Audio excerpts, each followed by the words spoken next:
Cina dengan NIM 2211S1029.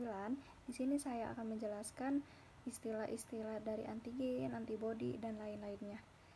Yang pertama, di sini saya akan memenuhi tugas imunologi teori, yaitu menjelaskan tentang istilah antigen. Langsung saja, yang pertama yaitu antigen. Antigen adalah zat yang dapat merangsang sistem kekebalan tubuh untuk menghasilkan antibodi sebagai bentuk perlawanan. Di dalam tubuh manusia, antigen bisa terbentuk bakteri, virus, atau bahan kimia tertentu.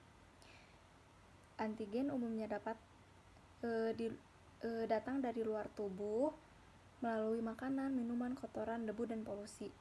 Namun, zat ini juga dapat ditemukan di jaringan dan sel-sel di dalam tubuh, termasuk sel kanker.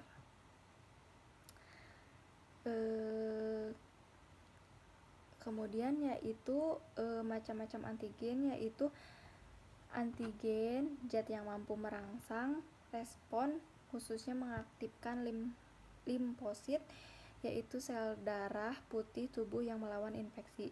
Secara umum ada dua divisi utama antigen yang dikenal sebagai antigen asing atau heteroantigen dan autoantigen atau antigen asing, yaitu sebagai antigen diri. Kemudian yaitu antigen dapat berupa molekul, protein, peptida, atau rantai asam amino, dan polisakarida, yaitu asam monosakarida atau gula sederhana. Sementara molekul lipid dan asam nukleat menjadi antigen hanya jika dikombinasikan dengan protein dan polisakarida. Antigen dapat berasal dari tubuh atau lingkungan luar. Sistem imun mengidentifikasikan dan menyerang antigen eksternal berupa benda asing dan biasanya tidak bereaksi terhadap antigen diri karena selektif negatif dari sel T dan timus. Adapun contoh dari antigen yaitu permukaan bakteri. Antigen dapat berupa bakteri, virus, protein, karbohidrat, sel-sel kanker, atau racun. Terus antigen juga berupa molekul seperti protein. Antigen juga menghasilkan antigen merupakan zat yang merangsang respon imunitas, terutama dalam menghasilkan antibodi. Antibodi yang dihasilkan berupa zat molekul yang besar, seperti protein dan polisakarida. Yang kedua yaitu imunogen. Imunogen adalah molekul yang mampu menimbulkan respons imun ketika disuntikan ke hewan. Berbagai dengan antigen yang mampu mengakibatkan antigen tetapi belum tentu menimbulkan respon imun. Yaitu imunogen adalah zat apapun yang menghasilkan respon imun adaptif sel B, yaitu humoral atau antibodi, dan atau sel T itu seluler saat terpapar pada organisasi inang.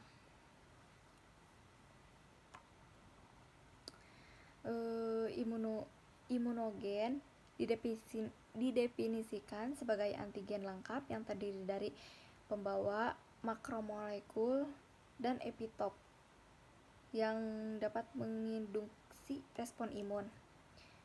Kemudian yaitu ada hapten. Hapten adalah molekul kecil bagian dari antigen yang dapat mengaktifkan antibodi apabila bergabung dengan pembawa yang memiliki molekul besar.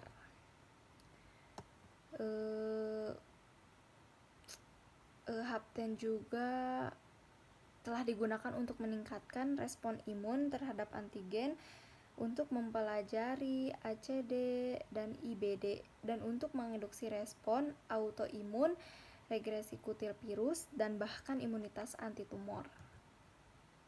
Selanjutnya ada epitop.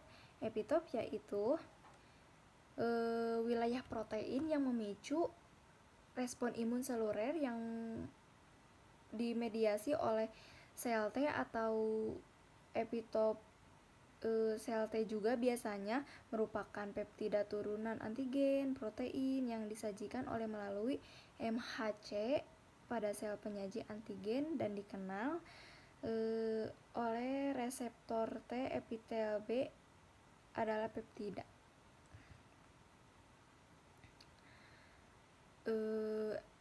Epitop antigen protein dibagi menjadi dua, yaitu epitop konformasi dan epitop linier berdasarkan struktur dan interaksinya dengan paratop. Kemudian ada paratop. Paratop adalah protein tersier yang disebut immunoglobulin. Paraton juga disebut sebagai situs rangkaian antigen, area atau dalam bagian spesifik dari antibodi yang mengenai dan berikatan dengan wilayah epitop antigen. Dan di sini juga ya gak jauh berbeda gitu ya dari epitop sama paratop gitu. Di sini juga ada persamaannya antara epitop dan paratop. Keduanya persamaannya yaitu keduanya terdiri dari urutan asam amino, keduanya berpartisipasi dalam antibodi antigen, dan keduanya struktur tersebut dapat diidentifikasi menggunakan teknik sinar X. Keduanya sangat spesifik dan sensitif. Selanjutnya ada perbedaan, yaitu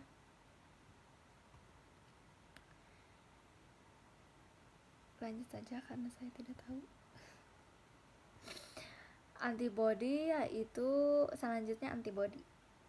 Antibodi yaitu bisa disingkat juga dengan AB yang dikenal sebagai immunoglobulin, adalah protein yang berukuran besar terbentuk huruf Y yang digunakan oleh sistem imun untuk mengidentifikasi dan menetralkan benda asing seperti bakteri dan virus patogen. Antibodi merupakan glikoprotein yang termasuk dalam superfamili immunoglobulin. Istilah antibodi dan imunoglobulin sering digunakan secara bergantian. Meskipun istilah antibodi kadang-kadang digunakan untuk bentuk yang diselesaikan dan disekresikan dan larut, dengan kata lain tidak termasuk reseptor sel B. Yaitu antibodi juga berperan pada imunitas tubuh sebagai pencegah patogen yang masuk atau merupakan antibodi berperan pada imunitas tubuh sebagai pencegah patogen yang masuk atau merusak sel dengan cara mengikatnya, merangsang penghancuran patogen dengan melapisinya oleh makrofag dan sel lain, dan memicu kerusakan patogen dengan menstimulasi respon imun lain seperti jalur komplement. Adapun secara struktur, antibodi juga dibagi menjadi dua fragmen pengikat antibodi, yaitu FAB yang masing-masing mengandung satu domain yang terdiri dari VL, VH, CL, dan CH1, serta fragmen yang dapat mengkristal yaitu Fe yang membentuk bagian batang huruf Y. Di antara yang fleksibilitasnya memungkinkan antibodi untuk mengikat pasangan epitop pada berbagai jarak, untuk membentuk kompleks molekul, serta untuk mengikat molekul efektor dengan lebih mudah. Terima kasih, mohon maaf apabila ada perkataan yang kurang tepat, mohon maaf sekali lagi. Cukup sekian dari penjelasan yang saya ketahui. Terima kasih. Assalamualaikum warahmatullahi wabarakatuh.